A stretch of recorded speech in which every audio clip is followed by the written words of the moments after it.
Okay, cool. So I have the DMX prayer beat loaded up. You can see here it's called M40 Petal. It was part of a 100 beats in a month challenge. This was the 40th beat that I made, and yeah, I sent it through to Black Les. At some point he created the original version with Reason, and then from there he created a remix. The remix had Tejo, MT and himself, Zakwe, and J Hood. So yeah, this is how the beat was originally for Black Les, who was here, and then no, actually it was Reason who was here, and then Black Les was over here. So I'm going based on the fact that you've gone through the other videos. I'm gonna use this kind of as a beat breakdown slash. I'm gonna go over the couple of things that I did, a couple of tips and tricks, and hopefully this is something that you find valuable. Okay, cool. So you heard the beat. What I'm gonna do is I'm just gonna go through the various elements first. So we have what I think is the piano,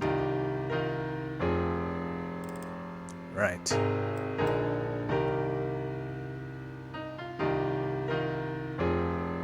What I remember about this piano was that I didn't play it out. As you can see the notes here at the bottom, you can see the velocities are all pretty much the same. What I did is I clicked the notes in, but what I made sure I did is that when I was clicking them in, I clicked them in like that, right? As opposed to using the grid and clicking them in like that. What that allowed me to do is to get that natural piano feel. All right, and that's what you're hearing now.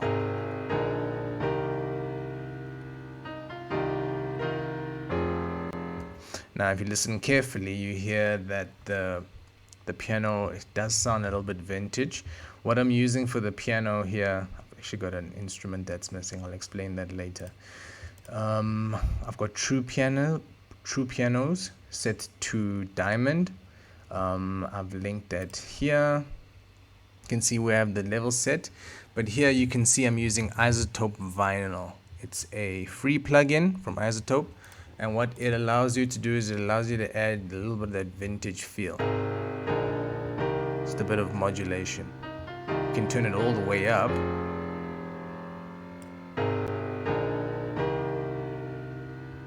And you can hear it doesn't sound so great, so I kind of usually leave it here. Really good for my lo-fi stuff. If I want to age certain sounds, this is the perfect place to bring it.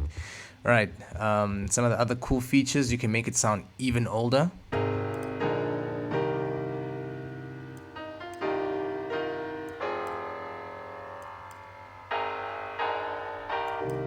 Right, that's pretty much all I use here. Everything else is random stuff. You can add noise, you can add wear, you can add electrical noise if you want to. Yeah, I only mess with that stuff if I'm making lo-fi music.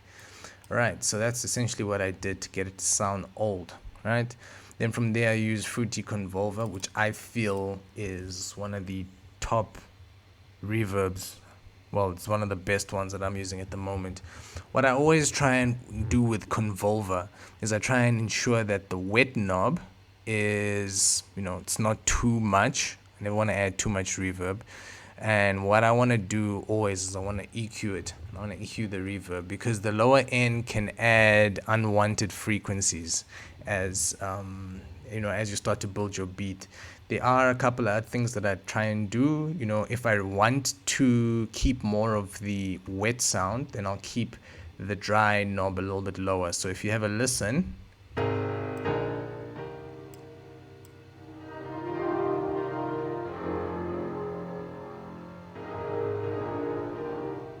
and what that does is it gives this washed effect. I might do that. I might what's the word? I might automate this so that it does that, right? But there won't be for an entire track. I think I've only ever done like once or twice. Anyway, moving into the other things that I did a bit of EQ. I usually try and just clean up what's going on. There was a little bit in the lower end. Nothing that you'd be able to hear. So the nice thing with Pro Q is that when you click on this little guy here, you can isolate certain frequencies, which is really, really nice. So for me, what I try and do is always just try and remove any of the lower end rumble. It's just important. I find that it makes mixing very easy. Just a note, I'm probably going to mention this quite a few times. When I'm creating the beat, I'm mixing the beat. Right? I do it all at the same time. It just speeds up the process for me. It's how I do it. You don't have to do it the same, but what I find is that once I'm done adding everything to the beat, I'm done with the beat. I can close the beat and I can walk away. Right. Cool. So we're done with the piano. What do we have here? This is a missing plug. So what I'm going to do is I'm just going to replace that. I know exactly what it is. It is east-west. So I'm going to replace it with east-west. Let's grab violas. I know it's pizzicato. So actually I probably won't find it there. Just having a look through this list. Should be here. There we go. Missed it. Pizzicato. Great. There we go.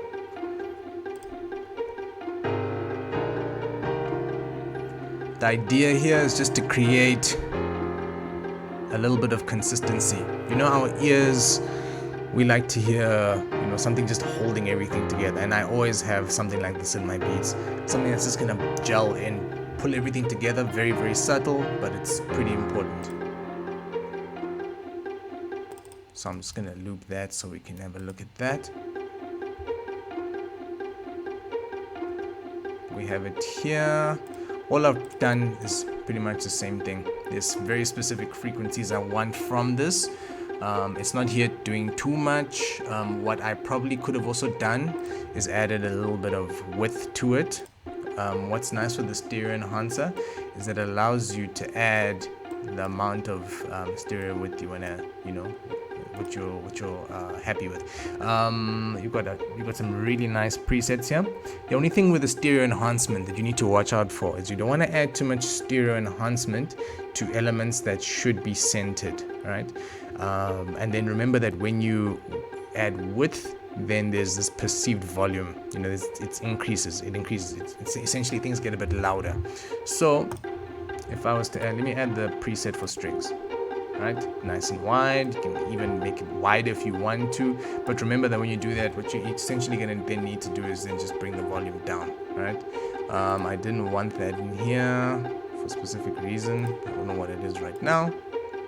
Anyway, that's it with that. I think we can move into, there we go. Cool. Another element much like this. These two are doing the exact same thing in this beat. It's just a constant something that goes on and you kind of hear it, but you don't really hear it, right? This is a guitar, not really a real guitar. It really is just a sample of a guitar. This is the original sample as I had it. What I did is I played it. It was probably at a much lower note. So this is as it comes in. I think this must have been from a really old kit, one of those back in the day kits. And what I did, I found a place where it could live, and that was it. Cool. In terms of what I did to that sound, seems to be quite a bit. So it's got some side chaining on it. This probably would have been covered at some point. So cool, side chaining. Won't get too much into that. You can see how I've set things. Yeah, and then next would then be the EQ. You can see a little bit of a pattern developing here, right, with my EQs. Very, very simple, not doing too much. I've seen some EQs where there's just it's just colorful and there's lines and there's a lot. Even if I was to make another change now, I would much rather come and add another EQ and let it do one thing than mess up this one here, because there's usually a reason. I want to know a year from now what I was trying to do, when I had that there. And I've got too many lines, then I can't tell. So yeah, that's what I try and do. Cool. Again, I've got the convolver going. You can see that I've pulled the wetness down. I've pulled the EQ down. I don't want too many high frequencies in the tail, in the reverb tail, right? And that's that. So we've got 3 elements so far.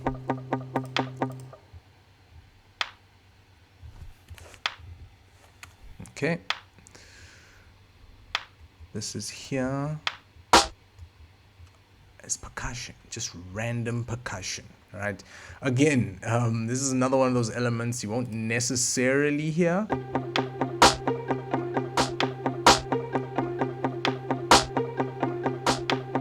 Unless it's a stripped down version, right? So it's a percussive instrument that hits before the snare hits. Cool. I'm sure I didn't do anything too crazy to that. Nope, absolutely nothing. I literally took the sound and dumped it there. Cool. Here's a loop. I think this is one of the only, well, it's one of only 2 loops that were used in this beat.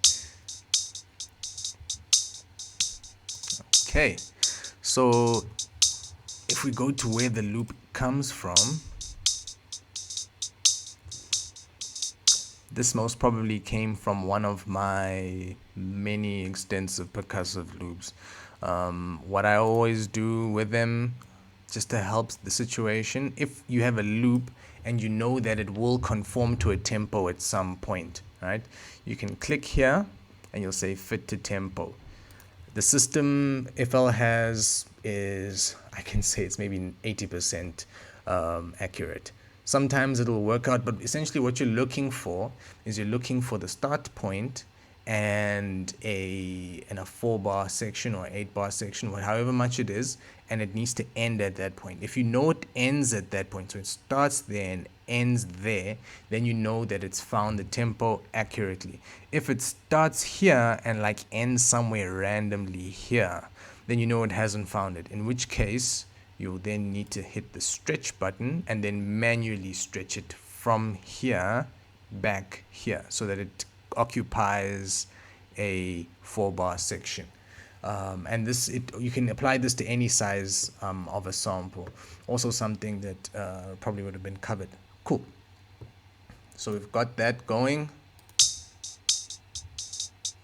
Nothing going on. I think I literally just brought the level down. Again, this is something that I did as I was introducing the sound, right? So the typical process would be me creating a sound, and then from there I'd select the sound much like that, click, make sure it's green on that one there, come over here, Control L. Control L links to this area here, and we're good to go. I can forget about it. I'll usually just do a little bit of a balance and then I'll move on, right? Cool. Okay, we've got our snare, which I brought down a lot in volume. Right, what I do know, what I can hear is that there's a velocity change here. Very, very important. It adds to the swing of the song. So it gives the song, gives it a feeling.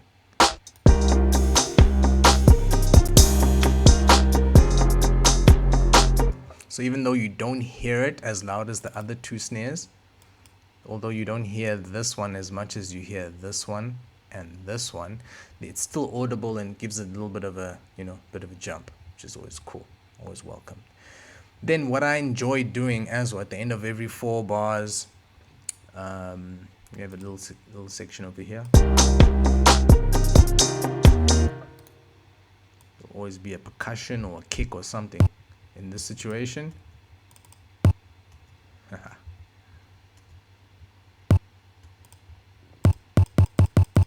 it's literally just a weird looking siny sort of wave doing something there, and that's there just to add a small spot of difference, that we don't have the same thing repetitively going on throughout the entire space.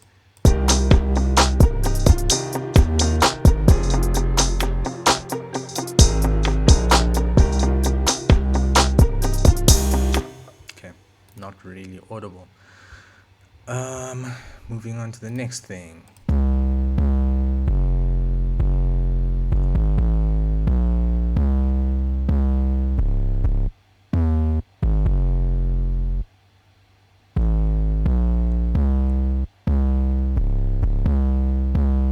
Cool. So here we have an 808. It's the same 808 I usually use. It's one from, which kit is it? It's a Metro Booming one. Very, very simple. I like it. I did the same thing with the crossfade, just so that when I click, that I can control how much of it I want to play. Okay. Then there's also the typical cut itself that I do as well, just so that I get full control of it. So that once once it's sitting in the MIDI controller, then I've got full control over what's going on. Cool. There we go. Just try to get it onto the MIDI controller, so I can play it and trigger it, and I can play it the way I want to. Cool. So this will always be matched based on my notes.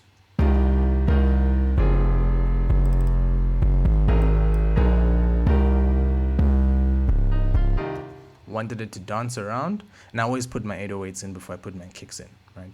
I just wanted this one to dance around and give it a little bit of movement. Otherwise, it just would have been the very same pattern, the very same notes. Okay, this is where your music theory comes in.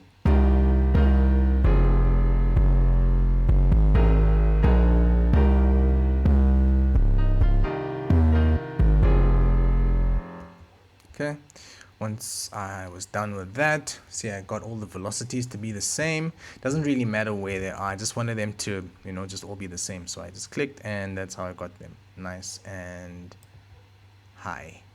Okay, from there, did the very same process where I took that, clicked there, made sure it was that one alone was green, came here, hit Control, hit L, then it popped up here. That's where I was able to add the rest of everything else, right? So if we look at the inputs here, this is how it sounded originally, all right? This is gonna be tough to hear. Very, very, very difficult to hear. What I then did was that I added some distortion. This is the fruity fast distortion. If you add it in, it will sound like this originally, which was a bit hot for me. I felt like it was a bit much. So what I then did was I then brought it down. You can change the dial, you can change how much of it you want you can change how much of the effect you want on your sound, right? And I was happy at this point. What I did with the EQ, very, very fine EQing, did the same thing where I try and clean out the bottom end, and then I found an area where the kick usually lives. Now I usually use the same kick. I found a kick that is nice, round and solid, and I usually use that one. I'm pretty happy with it. I kind of know where it lives. Same with the Metro Booming 808. I know where it lives, so when I'm making my beat, I'm not thinking about where things need to be. I kind of already know, especially when it's the interaction between those two, right? The Metro Booming kick and the OVO, the Metro Booming 808 and the OVO kick. I'm going to move into the OVO kick now.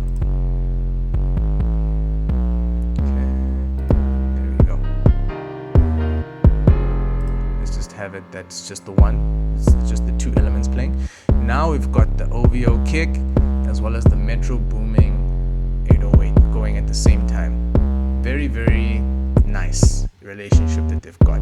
Let me play the kick alone. .808 alone and together. Now that wasn't by accident, right? It's also a little bit by design. Once I had completed all of the adding of the sounds, that's when I did the side chaining. Here's the side chain right here. So again, with the side chaining, I went to the kick, check all the way to the bottom, then you can see that it's connected here. What I did was that I did a right click and then I click side chain to this track. That's when this little wire here popped up. After that, come across here, Fruity Limiter, change that from limit to compress, change side chain to 1, decrease the threshold, and then start playing with the ratio. Then you see how that 808 ducks each time the OVO kick comes in, and allows it to punch through solidly. All right, cool. Okay, next is another percussive element. Nothing special here, really. And I know with this one, the vibe cymbal usually comes in pretty hot, so I bring it right down. You can see. And again, it's just because I know my sounds, understand your sounds. I don't mess around too much. I've got days when I go and look for new sounds, but for the most part, I've got my go-tos, and that's where I live. Okay. Right. More vibe sounds. The hi-hat, one that I drew in. Nothing crazy, really. Right. Did the same thing here. Just brought the volumes down so that they were manageable. Cool. And yeah, just to mention, as I'm moving between these, my left hand is always on the keyboard. I did a podcast at some stage where I was speaking about muscle memory, and it's very important when you're making beats, just for the sake of your workflow, and just trying to get things really quick. You want to have hotkeys. So this is what I've been clicking on now, pushing. That's what I'm telling you about Control L. So I'm telling you about F5, F6. You know, F5 brings up your channel rack. Then you know you can get your piano roll with F6. If I need to jump in and quickly create a new sound, I'll hit F4 and it takes me to the nearest empty pattern, which is great, right? So it's good that you know where these things are. Great. So we've got the hi-hat going. That's all good. The last element in the chorus.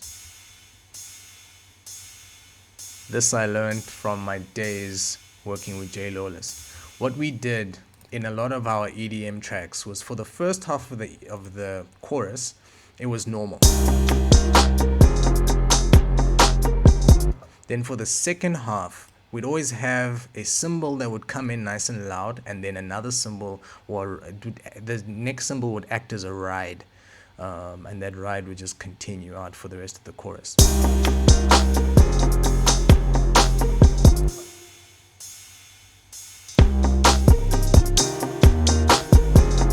Very subtle, but it's very effective. All right, so this was well, for the purpose of this tutorial, I'll go through that, and then I'll go into a little bit of the verses. This here was something that was added by Black Liz at a later stage. It was an organ. Again, this is just something that I think, yeah, this I drew in. And I think then part of that actually then moved over to the remix. But yeah, for the purpose of this, I think I've covered quite a bit with regards to the original instrument. Cool. Oh, one thing I wanted to mention with regards to production and overproduction. I used to overproduce my beats all the time, until I was told by numerous people that, you know, they'd ask me sincerely, they would just say, like, dude, where am I supposed to rap? Where am I supposed to sing? There's no space for me. And when you're trying to sell your beats, when you're trying to get your beats out there needs to be space, man. Like, open it up so that when it's time to rap, the rapper knows that it's time to rap. Just listen to this. Listen to the exit of the chorus and how it goes into the first verse.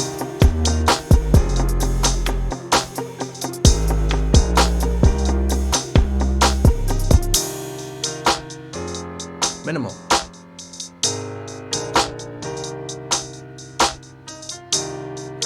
Okay. Then you can bring in some drums.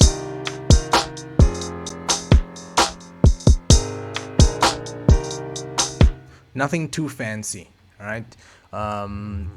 When it becomes too noisy, it becomes difficult to rap over. This is what I've picked up from what people have given me in terms of feedback. But yeah, this is the breakdown for DMX prayer.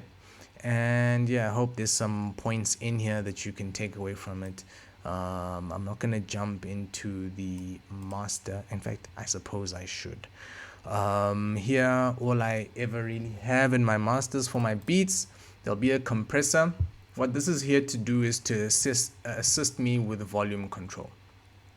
Now, in my master bus, I want to make sure that I have full control over the overall volume. I know it sounds silly, but a lot of people don't know. If I ask people, what's your go-to? What are your go-to levels? A lot of people can't really tell me.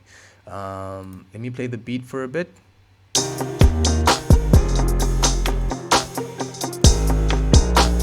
Okay, so at the moment the tube tech is not doing anything. This here I have just as a quick master. Just, I'll use one of the presets, or I'll just tweak around with it. But yeah, what I'll then do is these two here. If I ever need to add these effects, maybe a glitch, or I want to add a filter over the entire beat for the whole creative mixing thing, maybe I want to tape stop, or I want it to stutter the entire beat, then I'll do that, right? But otherwise, these usually stay untouched. This here is my go-to. It's the loudness meter. It is super handy. It tells me exactly where I'm standing.